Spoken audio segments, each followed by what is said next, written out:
thinking maybe she sets out against the Sparks, and then 4 days later, maybe she comes back for this sort of gauntlet, because starting July 9th, they got the Valkyrie, 11th on the Dream, 13th the Wings, and the Sun on the 15th, the Liberty on the 16th, and then the All-Star game is here. So let's see. If they let her set out till the 9th, she'd have 6 more days. The Indiana Fever will face the Las Vegas Aces without their star player, Caitlin Clark, who remains sidelined due to injury concerns. This absence continues a frustrating pattern for fans eagerly anticipating marquee matchups in women's basketball. The highly anticipated showdown between Clark and Aja Wilson will have to wait for another occasion. I think had 9 rebounds, scored 6 points last night, 9 rebounds, 5 assists. People were making fun of Angel Reese. She had a couple of bricks and a couple of shots getting blocked. And this video in particular, let's play the video of her going to the hoop and getting her shot blocked. Let's play that video. Playing in her 6th game of her WNBA career, Smith blocks Angel and will send it back. So I saw a couple of different feeds pointing this out. One of them said, "Look, here she is." Looking ahead at the schedule, there's growing concern about whether Clark will return before the All-Star festivities. The timeline appears challenging. With the break still 3 weeks away, a potential return scenario might see her sitting out the upcoming Sparks contest, followed by 4 additional days of recovery time. This extended rest period could position her for a demanding stretch beginning July 9th, featuring matchups against the Valkyries on the 11th. Dream on the 13th, Wings and Sun on the 15th, Liberty on the 16th, before reaching the All-Star weekend. She'd have 6 more days of rest. And if that's what she needs, then she needs to set out. But it still freaking sucks, to be honest. The Indiana Fever, the newly minted 2025 Commissioners Cup champions, return home to Gainbridge Fieldhouse in Indianapolis on Thursday, July 3rd, to face off against the Las Vegas Aces without Caitlin Clark. And I know for a lot of us, hey, that feels like we want to see the battle of the... Should medical staff decide to extend her absence until July 9th, that would provide 6 additional days of rehabilitation.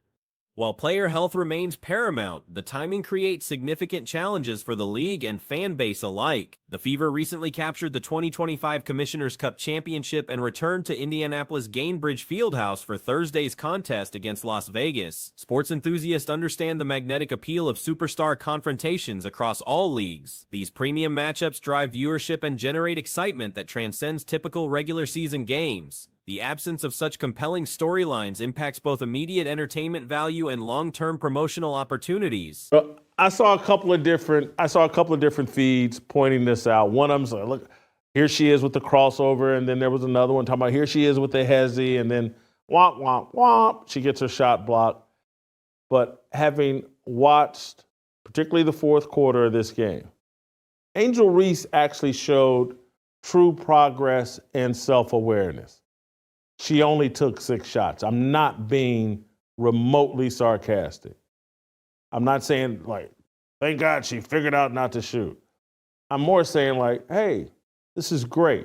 Clark previously expressed her commitment to returning, stating her dedication to positioning herself for game availability at every opportunity. This quote came from her June 29th comments to media representatives. Some speculation emerged regarding her condition following recent team celebrations after their victory over the Lynx. Though these rumors remain unsubstantiated, concerns have surfaced from various observers questioning whether her injury situation might be more serious than initially disclosed. Some analysts worry about potential surgical requirements and suggest that her continued presence serves primarily marketing purposes rather than genuine competitive preparation. These theories remain speculative without official medical confirmation. Of us, hey, that feels like we want to see the battle of the superstars, right? We want to see Caitlin Clark against Aja Wilson. That's just, I mean, when you have a sports league, you can't wait for those big, huge matchups. Back in the day, Brady, Manning, I mean, it's across all sports, right? So this sucks. It really is. This is what she said, quote, "I'm doing everything I can to put myself in a position." The extended absence creates particular concern regarding All-Star Weekend participation. The showcase event takes place in Indianapolis, making Clark's involvement crucial for both league marketing and local fan engagement. Missing this premier event would represent a significant setback for the WNBA's promotional strategy, especially given the location's strategic importance. Television viewership patterns suggest the All-Star Game could approach historic levels with Clark's participation. Last year's event nearly reached 4 million viewers, and expectations point towards surpassing that milestone if the star player maintains good health. The Indianapolis setting amplifies these projections considerably. I'm more saying like, hey, this is great. She's figured out she's not an offensive player, and she's more of a role player, a rebounder, a distributor, screen setter. And they figured out a way to feed the ball to Cardosa, their 6'7" center, who does have some offensive skills. This is progress. And I want for people to understand where the progress has come from. I'm giving Angel Reese credit, but I also want to give her critics.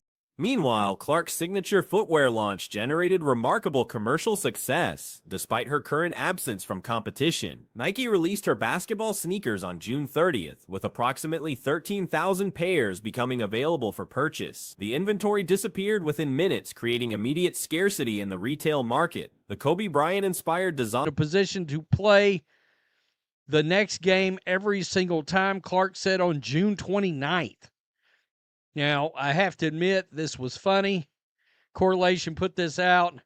Caitlin Clark, parentheses, still drunk, ruled out for Thursday. Of course, after the celebration from the Lynx victory, the Fever had, the Lynx losing to the Fever. These sneakers feature Indiana Fever team colors prominently, utilizing navy blue as the primary shade with accent touches of red, orange, and yellow throughout the design. The Kobe 5 Pro PE model reflects Clark's connection to the late basketball legend's signature line. Her 8-year endorsement agreement with Nike, reportedly valued at $28 million, began in 2022 and continues generating significant revenue streams. I'm giving Angel Reese credit, but I also want to give her critics credit, and why I keep saying that criticism is the key to development, and that when you try to protect people from criticism, you're actually giving them arrested development. Why, at least for one night, and at least for any victory, has Angel Reese said, you know what, I'm not some great offensive player. Let me quit forcing shots up. Clark's All-Star voting totals reached 1.2 million, establishing a new record and surpassing her previous year's achievement. This fan engagement demonstrates sustained interest despite her current competitive absence. The voting numbers reinforce her marketability and drawing power within the women's basketball landscape. The Lynx losing to the Fever and them getting a victory. And, of course, the celebration. Steve MD, I hope he's wrong. Her season is over. She needs surgery. They're just using her for viewership and attendance. My humble opinion. I hope you're wrong. I hope you're wrong. I mean, seriously, that would suck. But again, right here, I mean, if you leave her out, comparative analysis reveals interesting patterns between Clark's commercial appeal and that of other WNBA stars. While A'ja Wilson's signature shoe also achieved sellout status, industry reports suggest only 3,000 pairs were made available initially. The 13,000-unit production run for Clark's sneakers represents more than 4 times Wilson's reported volume, yet still sold out within minutes of release. This commercial disparity mirrors television audience patterns observed throughout the season. Games featuring Clark typically generate approximately 2 million viewers, while contests without her participation average between 400,000 to 500,000 viewers. The consistent 4-to-1 ratio appears across multiple metrics, suggesting broader market dynamics at play. Shots up, let me do these other things that help us win. Why is she doing that? Because her critics have been heard. She's gone through the process of getting heated up over social media and people belittling her offensive skills. She can't be in denial of it. She's having to deal with the fact, I'm going to keep forcing these shots up. They're going to keep getting blocked. I'm going to keep missing all of the rim.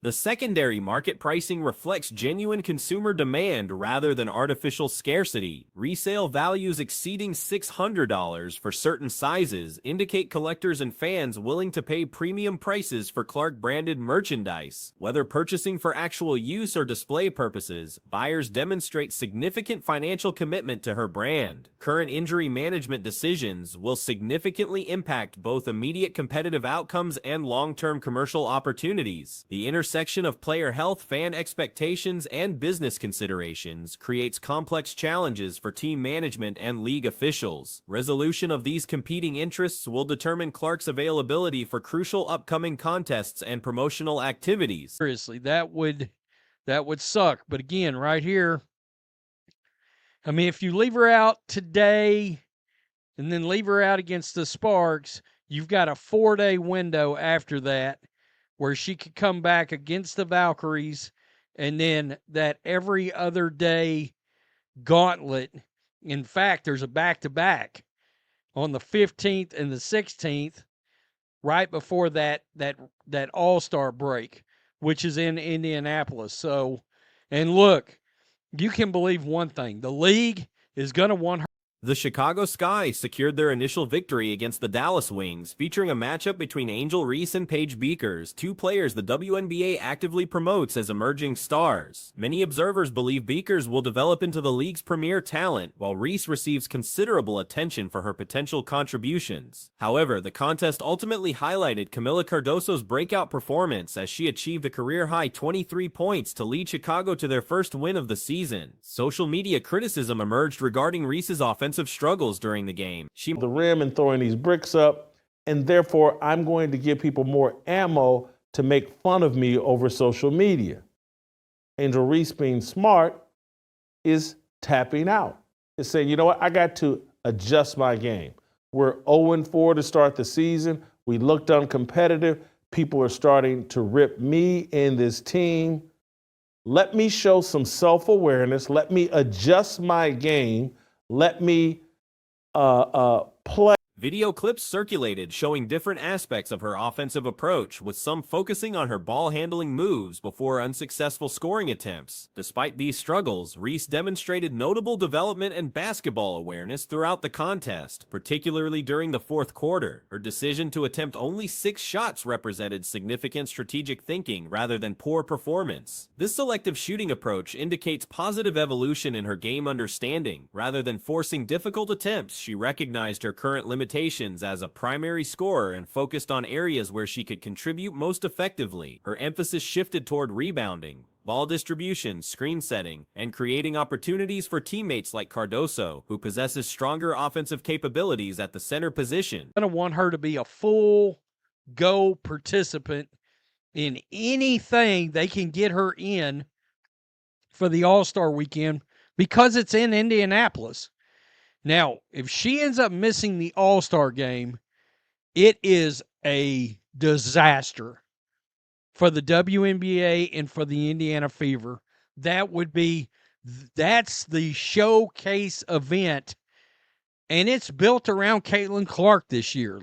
The progress stems from external feedback and honest self-evaluation. Constructive criticism serves as a catalyst for athletic improvement when players remain open to outside perspectives. Athletes who isolate themselves from critical analysis often struggle to identify areas requiring development. Reese's willingness to adjust her approach demonstrates maturity and competitive intelligence. Her adaptation came through recognizing repeated patterns in her offensive struggles. Continued shot blocking and missed attempts provided clear evidence that her current skill set required refinement. Rather than persisting with ineffective strategies, she modified her role to maximize team success. This adjustment contributed directly to Chicago's first victory after an awareness. Let me adjust my game.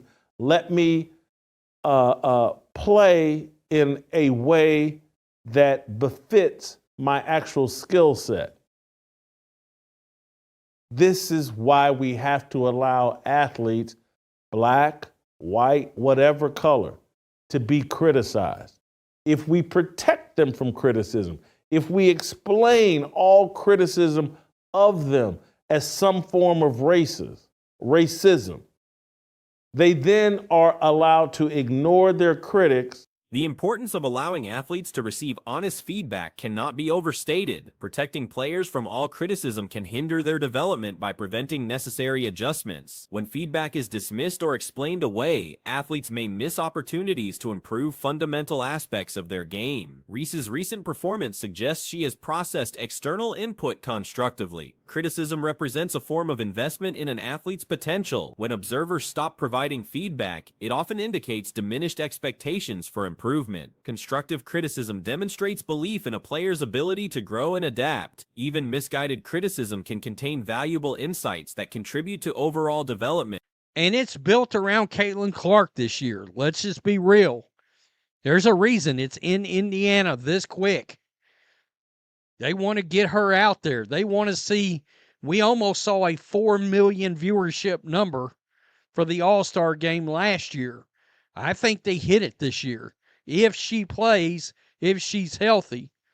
So we know the new Caitlin Clark Nike shoes came out, and they sold out. But some of these prices are... Reese's situation extends beyond basketball performance to include her public relationships with other players. Some observers suggest her perceived rivalry with Caitlin Clark may not serve her long-term interests. While this dynamic generates social media engagement and content creation opportunities, it also creates unnecessary controversy and negative attention. The alleged feud benefits various media personalities and content creators more than the athletes involved. These individuals can generate material around the supposed rivalry while the players face increased scrutiny and criticism. This dynamic Critics, and they never adjust and develop. Angel Reese is going through the process. Ryan Clark and all these other people that think it's their job to protect Angel Reese from all criticism and protect all black women from criticism. You're arresting their development.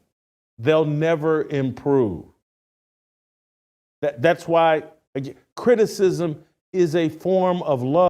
A strategic shift toward supporting fellow players, including Clark, would likely benefit everyone involved. Rather than maintaining competitive tensions, embracing collaboration and mutual respect could enhance both players' reputations. Clark's natural inclination toward supporting teammates suggests she would welcome such an approach. This collaborative mindset would benefit the entire league by reducing unnecessary drama and focusing attention on basketball excellence. When star players demonstrate mutual respect and support, it elevates the overall perception of the sport and its participants. Such leadership from prominent figures like Reese and Clark could set positive examples for younger players.